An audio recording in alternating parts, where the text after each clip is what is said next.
우리 옆에 분들하고 인사하겠습니다. 이렇게 인사하겠습니다. 당신은 하나님이 최고의 걸작품입니다. 네, 이렇게 보니까 별로 옆에 무슨 걸작품이 앉아 계시나 이런 뜻으로 인사하는 분이 계시는데, 제가 여러분한테 한 얘기가 아니고 성경에 그렇게 돼 있지 않습니까? 하나님께서 엿새 동안 세상을 창조하시고 엿새째 창조하신 후에 보시기에 심히 좋았더라. 이렇게. 하나님이 최고의 걸작품인 인간을 만드시고 보시기에 심히 좋았더라, 이렇게 말씀했어요. 우리 한 번 더 인사하겠습니다. 당신의 영혼을 주님의 이름으로 축복합니다. 아멘. 이번 주간에 송혜 선생님이 소천을 하셨어요. 90이 넘게 전국 노래자랑을 이렇게 주관하셨는데 한 35년 넘게 하신 것 같아요. 난 정확하게 했으면 잘 모르겠어요. 근데 그분이 국민들의 사랑을 많이 받았어요. 왜 그랬을까? 생각을 해봤어요, 제가. 그랬더니 이 송혜 선생님이 4살부터 해가지고 100세까지 모든 연령층을 다 이게 통과를 해야 돼. 그리고 남녀노소 지역을 다 그냥 전체를 갖다가 하나로 묶어. 그러니까 굉장히 국민들의 사랑을 받다가 돌아가셨는데, 마지막에 돌아가실 때 예수님을 영접하고 돌아가셨다고 제가 들었어요. 그 딸이 예수 잘 믿는데 예수님을 영접했다고 합니다. 근데 여러분, 이 송혜 선생님처럼 우리나라 지도자 대통령들이, 이번 대통령은, 그전엔 좀 힘들었잖아요. 이번 대통령은 좀 모든 연령층, 남녀노소, 이 전국 모든 국민을 내 국민으로 나를 반대하는 사람조차도 그렇게 좀 끌어안고 좀 나가는 그런 대통령이 됐으면 좋겠어요. 전국 전체를. 그러면 하나님이 얼마나 기뻐하시겠습니까? 그래서 정말 복음 통일을 이루는 대통령이 됐으면 좋겠어요. 여러분, 이 대통령이 온 국민을 이렇게 전체를 끌어안고 갈 수 있도록 그렇게 여러분이 기도하시기를 주님의 이름으로 축복합니다. 어느 목사님 가정에서 4학년 아들이 하나 있었는데 아침에 깨우면 정말 안 일어나요. 밥 먹어라 그러면 또 억지로 와서 밥을 먹고, 씻어라 그래야 또 씻고, 지각을 또 하고 그러니까 얼마나 속상하겠어요. 목사님과 사모님이 막 안타까운 거예요. 근데 5학년이 딱 된 다음에 어느 날 내가 싹 바뀌었어요. 바뀌어가지고 아침에 일찍 일어나. 그리고 화장실에 가서 막 세수를 하고 양치를 치고 집에 와서 거울을 보고 옷을 탁 단정하게 입고 가방을 메고 학교 가면서 어머니 아버지한테 크게 인사를 하면서 학교 잘 다녀오겠습니다 이렇게 인사를 하고 가는 거예요. 그래서 목사님과 사모님이, 야, 5학년이 되더니 달라졌네. 어떻게 저렇게 달라졌지? 이렇게 생각을 했어요. 여러분, 왜 달라졌을까요? 짐작하시는 분도 계실 거예요.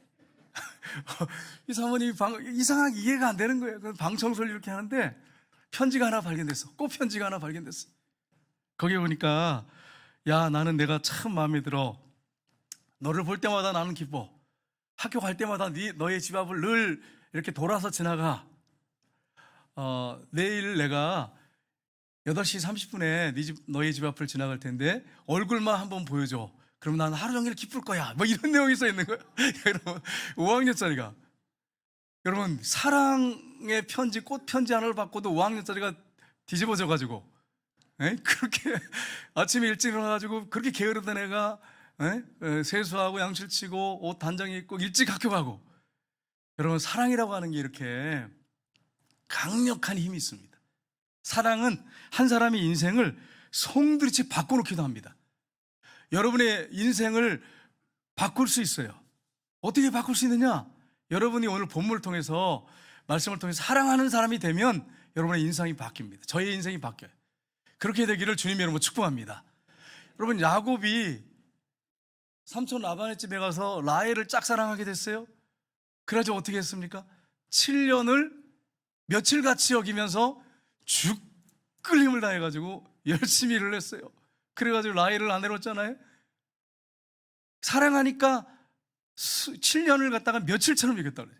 이 사랑은 인생을 바꿔놔요. 정말 강력한 힘이 있어요. 저와 여러분이 사랑의 사람이 됐으면 좋겠어요. 오늘 읽은 본문 말씀은 사랑에 대한 말씀인데, 가장 큰 계명이 사랑이다 이렇게 말씀하시고, 오늘 본문에 이렇게 보시면 사랑의 대상이 누군지, 우리가 누구를 사랑해야 되는지, 무엇을 사랑해야 되는지, 이걸 아주 잘 보여주고 있는 말씀이 오늘 본문의 말씀입니다. 이 말씀을 통해서 우리가 사랑의 대상을 살펴봤으면 좋겠습니다. 그리고 우리가 사랑을 실천했으면 좋겠습니다. 첫 번째는 먼저 하나님이십니다. 여러분, 오늘 본문에 보면 서기관이 예수님께 왔어요. 와가지고 모든 계명 중에 첫째 되는 계명이 무엇입니까? 이렇게 질문했습니다. 근데 예수님이 대답을 하셨어요. 뭐라고 대답하였는지 한번 보겠습니다. 같이 읽겠습니다.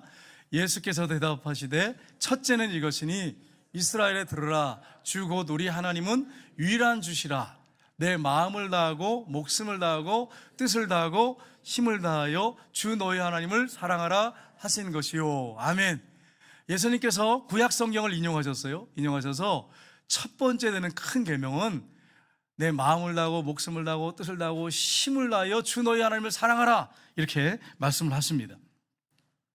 여러분, 그러면 우리가 하나님을 사랑해야 되는데, 여러분, 우리가 하나님을 사랑하는데 정말 하나님을 우리가 먼저 사랑하는 거냐 하는 거예요. 아니에요. 여러분, 성경에 뭐라고 되어 있습니까? 요한일서 4장 9절 10절을 보시면 이렇게 되어 있습니다. 같이 읽겠습니다.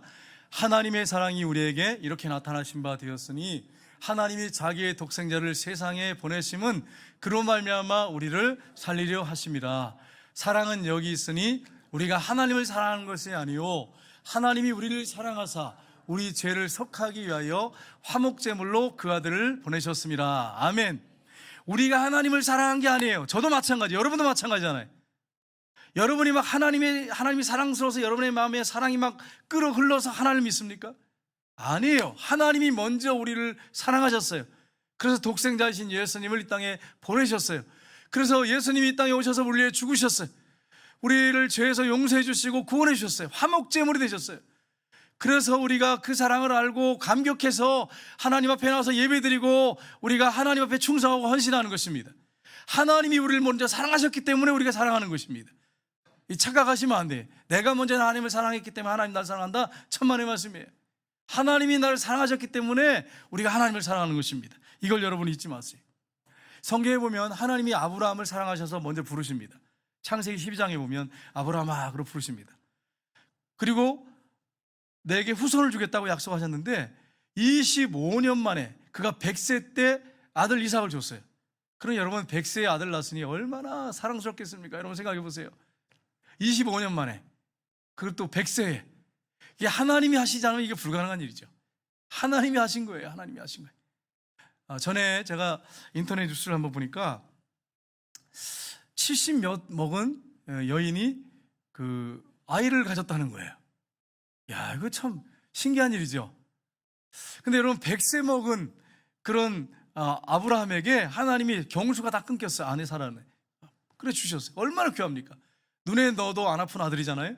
근데 하나님이 15년 후에, 그러니까 아브라함이 처음으로 하나님께 부름받은 후에 40년이죠. 40년 지난 거예요. 아들이 15살이 됐어요. 근데 그때 하나님이 아브라함을 부르시는 거예요. 아브라함아, 아브라함아, 내 사랑하는 독자 이삭을 모리아 땅으로 가서 내가 내게 지시한 한 산에서 그를 번제물로 바쳐라, 이렇게 말씀하셨어요. 아니, 주실 때는 언제고 또 빼앗을 때는 이게 뭐예요 이게? 약속하셔 주셔놓고. 근데 아브라함이 40년 동안 하나님과 동행했어요. 하나님이 어떤 분인지를 알았어요. 하나님을 경외하고 하나님을 사랑했어요. 그래서 바로 그 아들 독자 이삭을 데리고 모리아 땅으로 가서 칼을 들어서 아들을 번제물로 바치려고 했습니다. 하나님을 정말 사랑했던 사람이에요. 하나님이 어떤 분인지를 알았어요. 하나님이 약속하시면 반드시 지키시는 분이라는 걸 알고 있었어요. 그 아들 이삭을 통해서 후손이 많아질 걸 알고 있었어요. 믿었어요.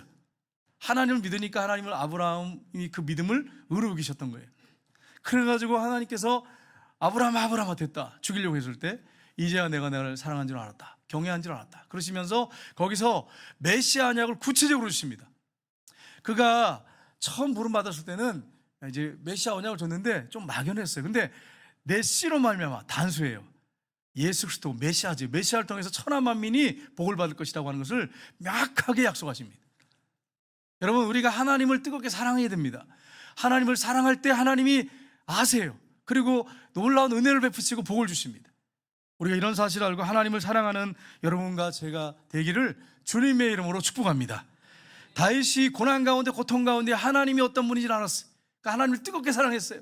그래서 여러분 시편에 보면 이렇게 고백합니다. 시편 18편 1절을 보면 같이 읽겠습니다. 나의 힘이 되신 여호와여, 내가 주를 사랑하나이다. 여호와는 나의 반석이시요 나의 요새시요 나를 건지시는 이시요 나의 하나님이시요 내가 그 안에 피할 나의 바위시요 나의 방패시요 나의 구원의 뿌리시요 나의 산성이시로다. 아멘. 여러분, 다윗이 우리보다 지금 한 2900년 전 사람이란 말이에요. 근데 그 당시에 여러분, 반석, 요새 이런 것들이 뭡니까? 나를 안전하게 지키시고 나의 피난처가 되신다는 거예요. 나의 방패가 되신다는 거예요. 그 당시의 문화를 가지고 이제 하나님이 어떤 분인지를 좀 표현한 거예요. 하나님, 내가 정말 하나님을 사랑합니다, 이렇게 고백했어요. 그리고 나중에 다윗이 이렇게 외칩니다. 뭐라고 외치냐면 시편 31편 23절을 보시면 같이 읽겠습니다. 모든 성도들아 여호와를 사랑하라. 여호와께서 진실한 자를 보호하시고 교만하게 행하는 자에게 엄중히 갚으시느니라. 아멘. 너희 모든 성도들아 뭐라고요? 여호와를 사랑하라, 이렇게 말씀했어요. 여러분, 우리가 하나님을 사랑할 때 하나님이 그 사람을 알아주십니다. 저와 여러분이 하나님을 사랑하기를 원합니다. 제가 전도를 많이 하는 목사님을 이렇게 만나서 얘기를 하는데 제가 물어봤어요. 매일 전도 나가세요. 목사님의 소원이 무엇입니까? 이렇게 물어봤어요. 여러분의 소원은 무엇입니까? 네. 일반적으로 보면 자녀가 잘 되고 하나님 물질을 좀 많이 주셨으면 좋겠고 건강에 복을 주셨으면 좋겠다고 이렇게 보통 하잖아요. 근데 이 목사님이 이렇게 얘기하시는 거예요. 저는 우리 주님께서 저를 보시고 한 번만 활짝 웃으시면 소원이 없겠습니다. 이게 저의 평생의 소원입니다, 이러는 거예요. 아유, 제가 얼마나 감동을 받았는지. 주님이 그 목사님 보시고 기뻐하시고 즐거워하세요. 근데 주님이 활짝 웃는 것을 복용한단 말이 뭐냐면 내가 정말 주님을 사랑하고 주님을 기쁘시게 해야 되는 삶을 살기 원합니다, 그 얘기잖아요. 그 얘기를 듣니까 제가 너무너무 감동이 되더라고요. 이 고백은 아무나 할 수 있는 고백이 아니잖아요. 여러분의 고백과 저의 고백은 무엇입니까? 여러분의 소원은 무엇입니까? 하나님을 기쁘시게 하는 겁니다. 하나님이 나를 보시고 즐거워하시는 것입니다. 하나님이 나를 보시고 감동받는 것입니다. 이렇게 하면 여러분 얼마나 좋겠어요. 하나님을 사랑하는 사람만이 할 수 있는 고백이에요. 여러분과 제가 그런 고백을 했으면 좋겠어요. 하나님을 정말 뜨겁게 사랑했으면 좋겠어요. 두 번째는 이웃입니다. 여러분, 여러분 외에 다 여러분 이웃이에요. 여러분 아내도 이웃이고 남편도 이웃이에요. 물론 부부가 결혼하면 무촌이지만 사실은요 남이잖아요. 나와 남이었는데 만나서 결혼했잖아요. 그러니까 사실은 엄밀히 따져보면 내 자녀들도 나 외에는 다 이웃인 거예요. 오늘 예수님 말씀하셨어요. 마가복음 12장 31절에 보면 같이 읽겠습니다. 둘째는 이것이니 내 이웃을 내 자신과 같이 사랑하라 하신 것이라. 이보다 더 큰 계명이 없느니라. 아멘. 내 이웃을 어떻게 사랑하라고요? 내 자신같이 사랑하라, 이렇게 말씀입니다. 내 자신같이. 레위기 19장 17절 18절에 보면 이렇게 말씀하십니다. 구약에 보면 같이 읽겠습니다. 너는 내 형제를 마음으로 미워하지 말며 내 이웃을 반드시 견책하라. 그리하면 내가 그에 대하여 죄를 당하지 아니하리라. 원수를 갚지 말며 동포를 원망하지 말며 내 이웃 사랑하기를 내 자신같이 사랑하라. 나는 여호와이니라. 아멘. 구약에만 내 이웃을 내 몸처럼 사랑하라고 말씀하신 게 아니에요. 구약에도 원수를 사랑하라, 내 이웃을 사랑하라고 하는 말씀이 분명히 있습니다. 우리는 내 이웃을 우리가 사랑해야 됩니다. 우리 주변 사람들을 사랑해야 됩니다. 여러분, 사랑은 감동을 줘요. 사랑할 때 사람은요 자기가 사랑받는다고 하는 걸 느끼면 살 소망이 생겨요. 사랑하면 모든 것들을 극복할 수 있어요. 여러분과 제가 사랑의 사람이 된다면 여러분 주위에 많은 사람이 모여들 거예요. 여러분, 옳은 말만 하는 사람이 있어요. 옳은 말만. 그 사람을 만나면 바른 소리만 해, 옳은 소리만 해. 근데 희한한 게 있어요. 하나 있어요. 그게 뭐냐면 그 사람하고 같이 이렇게 교제하면서 가까이 있고 싶지가 않아. 그거 희한하잖아요. 아니, 옳은 소리만 하고 바른 소리만 하면 그 사람 곁에 있어야지. 왜냐하면 얼마나 좋은 사람이에요. 바른 소리하고 옳은 소리만 하는데. 근데 그 사람 옆에 있고 싶지가 않아, 사람들이. 왜 그럴까요, 여러분? 왜 그렇다고 생각하세요? 바른 소리, 옳은 소리는 여러분 주변에 많은 사람들한테 들려와요. 네? 수많은 사람들이 얘기를 해요. 그런데 문제는 뭐냐면 사랑이 없는 거예요. 사랑이. 옳은 소리, 바른 소리가 틀렸다, 제가 그런 말을 하는 게 아니에요. 오해하시면 안 돼. 괜히 또 목사님 옳은 소리, 바른 소리 하지 말라 그러시네. 그런 말이 아니라 중요한 것은 옳은 소리 바른 소리보다 더 중요한 건 사랑이라고 하는 거예요. 그 마음의 중심에 사랑이 없으니까 옳은 소리 바른 소리 하니까 그게 싫은 거야. 여러분, 아내들이 남편들한테 얼마나 많은 잔소리를 합니까, 여러분? 예? 그래, 남편들이 집에 들어가기 싫은 거야. 그날 특별히 잘못됐으면 저녁에 집에 들어가기 싫은 거야. 그래가지고 이상하게 직장 핑계 대고 빙빙 돌다가 저녁에 늦게 들어가. 왜 그렇습니까? 들어가면 아내한테 잔소리 듣거든. 옳은 소리 계속 듣거든. 근데 여러분, 아내들 입장에서는 어떻습니까? 내가 사랑하니까 잔소리 하지요. 내가 사랑하지 않으면 내가 남편한테 잔소리 하겠습니까? 아무 관심도 없죠. 맞잖아요. 그죠? 틀려요? 맞잖아요. 그러니까 남편들도 입장에서 이렇게 생각할 때는 남편 입장만 생각하지 말고 아내 입장을 한번 생각해 보세요.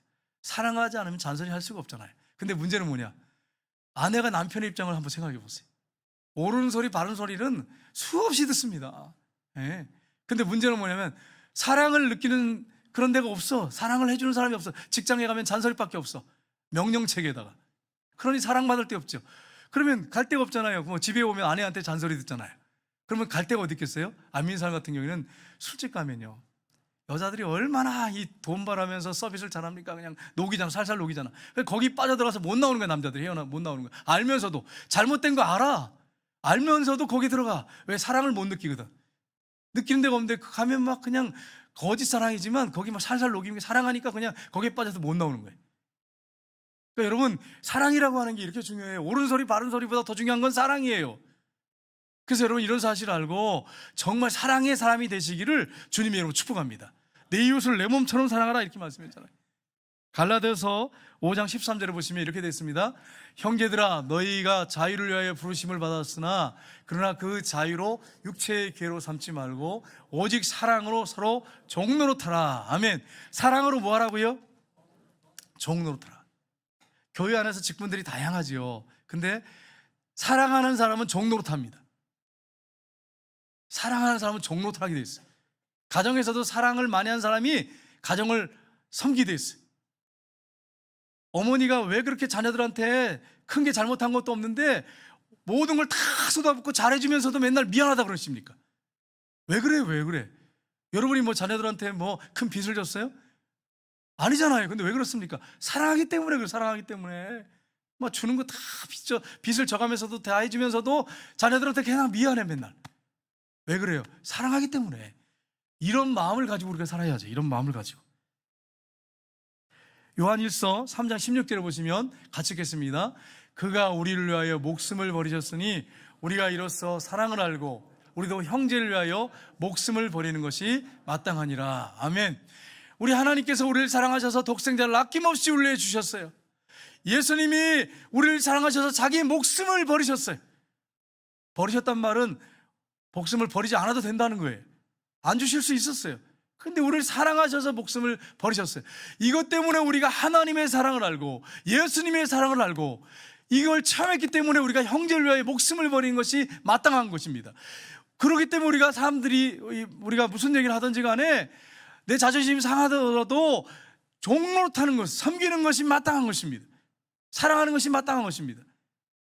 그러니까 이런 사실을 여러분 우리가 기억하면서 사랑의 실천자들이 됐으면 참 좋겠어요. 러시아의 대문호인 톨스토이가 여러분 어느 날 여행을 하게 됐습니다. 이제 길을 가다가 어떤 그 여인숙에 들게 됐어요. 주막이죠. 옛날에는 주막에 들게 됐어요. 가가지고 이제 있게 됐는데 밤새도록 그 집 주인 딸이 기침을 하는 거예요. 계속 제가 어디 몸이 안 좋은가 보다. 왜 그러지? 그랬어요. 아침에 일어났는데 이제 나가려고 하는데 이 톨스토이가 들고 있는 빨간 가방, 이 가방을 보더니 아이가 엄마 나 저 가방 줘 그러는 거예요. 떼를 쓰는 거예요. 엄마 저거 가방 나 줘 막 그러면서 계속해서 졸라대는 거예요. 근데 톨스토이가 주고 싶었지만 그 안에 짐이 들었어요. 여행을 또 해야 돼. 그래서 속으로 생각했습니다. 그래 내가 이 가방 하나를 똑같은 걸 사서 이 아이한테 주겠다, 줘야겠다. 며칠 후면 내가 다시 지나갈 텐데 그렇게 해야겠다. 그리고서는 며칠 후에 이제 가서 가방을 사가지고 그 여관에 다시 들렸어요. 주막에 들렸어요. 그래가지고 이제 가서 아이한테 가방을 주려고 그 주인한테 아이가 달라고 했는데 이걸 주려고 한다고 사왔다고 이렇게 했어요. 그랬더니 막 우는 거예요. 딸이 죽었다는 거예요.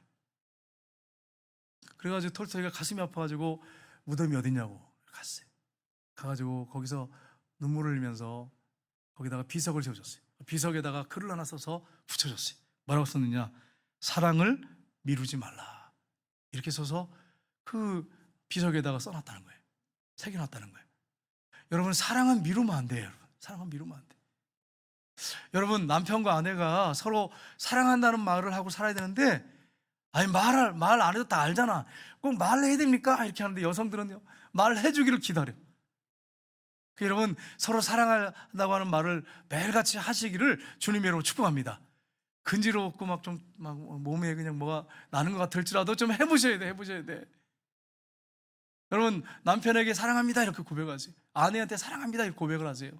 하나님이 기뻐하시는 일이에요. 사랑은 미루지 말래. 어떤 남편이요, 아내가 거의 죽어가는데 마지막에 여보 사랑해, 죽어갈 때 한 뭐예요 그게?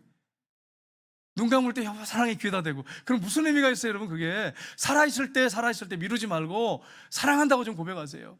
제가 제자 훈련할 때 이걸 시켰어요. 그랬더니 한 장로님이 전화를 해가지고 아버지 사랑합니다. 전화를 바로 끊어버리시더래. 또 전화했더니 또 바로 끊어버리시더래. 그걸 몇 주간 그렇게 하시더래요. 그러더니 이제 시간이 지난 다음에 나중에 그래 나도 사랑한다 이러시더래. 이게 쉽지 않습니다. 사랑은 미루는 게 아니에요. 여러분, 우리가 사랑할 수 있을 때, 내 앞에 그 사람이 있을 때 사랑을 실천해야 돼. 그렇게 여러분 사랑하기를 주님이 원하십니다. 오늘 본문이 우리에게 그렇게 말씀을 하고 있어요. 세 번째는 원수입니다. 원수까지 사랑하라고 말씀했어요. 로마서 5장 8절 10절 한번 보겠습니다. 같이 읽겠습니다.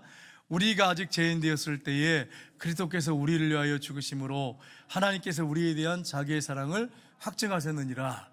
곧 우리가 원수 되었을 때에 그의 아들의 죽으심으로 말미암아 하나님과 화목하게 되었은즉 화목하게 된 자로서 더욱 그의 사랑하심으로 말미암아 구원을 받은 것이니라. 아멘. 우리가 죄인 되었을 때, 원수 되었을 때 하나님이 우리를 사랑하셨어요. 우리가 하나님 앞에 뭘 잘해드리고 우리가 헌신할 때 사랑하신 게 아니라 우리가 죄인 되었을 때, 원수 되었을 때 하나님이 우리를 사랑하셔서 독생자를 십자가에 못 박으셨어요. 하나님의 사랑을 확실하게 증거물로 보여주셨어요. 십자가를 통해서. 그렇기 때문에 우리가 원수를 사랑해야 되는 거예요. 원수를. 내 주변에 원수 같은 사람들 많잖아요. 나의 감정을 상하게 하고 나 자존심을 갖다 상하게 하고 나를 힘들게 하는 사람 있잖아요. 그 원수를 사랑해야 되는 것입니다. 마태복음 5장 43절 45절에 보면 이렇게 되어 있습니다. 같이 읽겠습니다. 또 내 이웃을 사랑하고 내 원수를 미워하라 하였다는 것을 너희가 들었으나 나는 너희에게 이르노니 너희 원수를 사랑하며 너희를 박해하는 자를 위하여 기도하라. 이같이 한즉 하늘에 계신 너희 아버지의 아들이 되리니 이는 하나님이 그 해를 악인과 선인에게 비추시며 비를 의로운 자와 불의한 자에게 내려주심이라. 아멘. 하나님은 여러분이 원수같이 여기는 사람들 사랑하십니다. 여러분 착각하시면 안 돼. 내가 저 사람하고 원수가 아니에요. 그러니까 난 저 사람이 미워 죽겠는 거예요. 그렇다고 하나님이 그 사람 미워할까요? 아니란 말이에요. 천만의 말씀이에요. 하나님이 그 사람을 사랑하세요.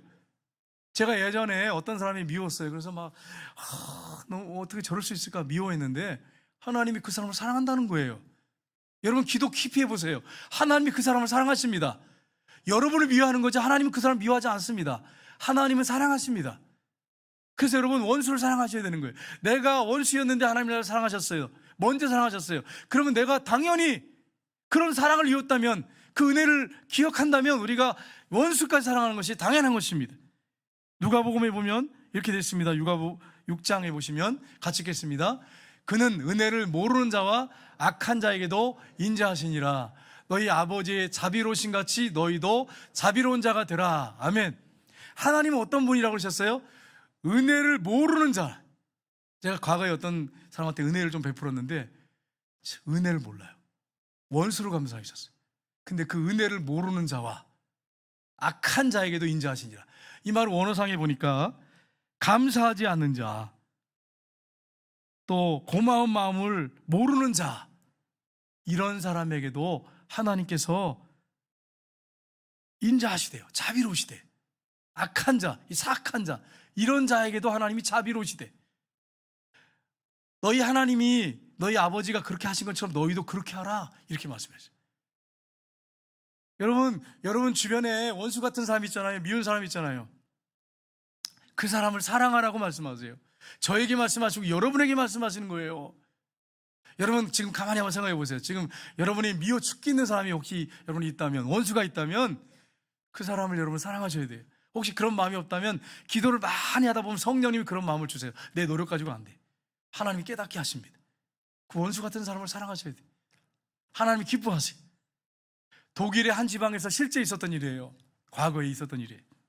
이 고들스킨이라고 하는 청년이요, 부모를 잃고 아무도 없어요. 고아인데 친구들을 모아가지고 이 강도짓을 했어요. 강도짓을. 그리고 어떤 이제 농장에 들어가가지고 물건을 가지고 나오고 하다가 주인한테 걸렸는데 총으로 사람을 죽였어요. 그러니까 이걸 덮어야 되잖아요. 가족을 다 죽였어요. 총으로 쏴가지고. 하멜이라고 하는 사람이 있는데 아내와 자녀들이 8명이었어요. 8명. 그럼 몇 명입니까? 총 가족이 10명이란 말이에요. 근데 총으로 다 쐈는데 하멜 씨만 구사일생으로 살았어요. 총을 맞았는데도. 하나님의 은혜죠. 아주 신실한 크리스찬이에요. 예수님을 너무너무 잘 믿는 크리스찬이에요. 근데 아내도 잃고 8명의 아들, 딸들을 다 잃었어요. 얼마나 비참합니까? 여러분 같으면 어떡하겠어요? 아니, 욕 같은 사람이 내가 있을까 했는데 있어요. 있더라고요. 욕 같은 사람이. 그래요. 다 죽었어요. 그래서 결국 붙잡혀가지고 무기징역을 받게 됐어요. 근데 거기서 이 청년이요, 주동했던 이 청년이 자신의 잘못을 깨닫고 열심히 그 안에서, 고아로 자랐으니까 여러분 얼마나 힘들었겠습니까, 삶이. 그러니까 삐뚤어 나간 거죠. 그래가지고 아주 열심히 아주 그냥 그 회개한 모습을 보였어요. 그래가지고 결국은 20년 만에 모범수로 풀려나게 됐어요. 그런데 문제가 생겼어요. 뭐냐면 집도 없지 후견인도 없으니까 나가면 틀림없이 사고를 치겠잖아요. 그러니까 후견인이 없으니까 석방을 보류시켜 버렸어요. 무기한 보류시켜 버렸어요. 그런데 이것을 하멜 씨가 알았어요. 자기 혼자 살고 있잖아요. 근데 가가지고 이분이 어떻게 했냐, 탄원서를 썼어요. 탄원서를 썼는데 그 내용 중에 한 구절이 있어요. 뭐라고 하냐면 이렇게 써 있었어요. 그리스도께서 저의 죄를 위하여 죽으시고 저를 용서하셨습니다. 저희 가족은 비참한 일을 겪었지만 모두 다 천국에 있습니다. 그런데 제가 그 사람을 용서하지 못할 이유가 있겠습니까? 이렇게 썼어요. 그래서 그 사람을 풀어달라고, 내가 후견이 되겠다고. 여러분, 이게 안 믿는 사람은요, 이건 말도 안 돼. 거짓말 하신다고 이렇게 생각하지. 이게 여러분 누가 믿겠어요? 이런 사실을 누가 믿겠어요? 이분은, 이 하멜 씨는 하나님의 큰 사랑과 은혜가 무엇인지를 아는 사람이에요. 자기 아내를 잃고 자기 자녀를 다 잃었어요. 자기도 총에 맞아가지고 구사일생으로 살았습니다. 그런데 그 죽인 그 원수지, 원수 중에 이건 철천지 원수지요. 죽여야지. 당연히 죽여야지.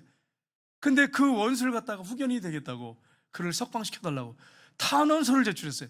여러분, 이게 하나님의 사랑인 거예요. 이게 하나님의 사랑이에요. 저는 욥 같은 사람, 욥이 있잖아요. 10명의 자녀를 잃고, 야, 대단하다. 어떻게 이럴 수 있을까? 하나님 앞에 입술로 범죄하지 않고 하나님을 찬양하는, 어떻게 이런 사람이 있을 수 있을까? 그런데 실제로 독일에 이런 분이 있었어요. 과거에. 여러분, 하나님의 사랑이 얼마나 큰지, 그 사랑의 큰 그 크기를 제대로 아는 사람은 이게 가능해요. 근데 이 큰 사랑이 얼마나 큰지를 모르는 사람은 불가능합니다. 나를 조금 힘들게 해도 그 사람 공격하고요, 그 사람 안 되기를 바라고 그런단 말이에요. 그 인간이에요.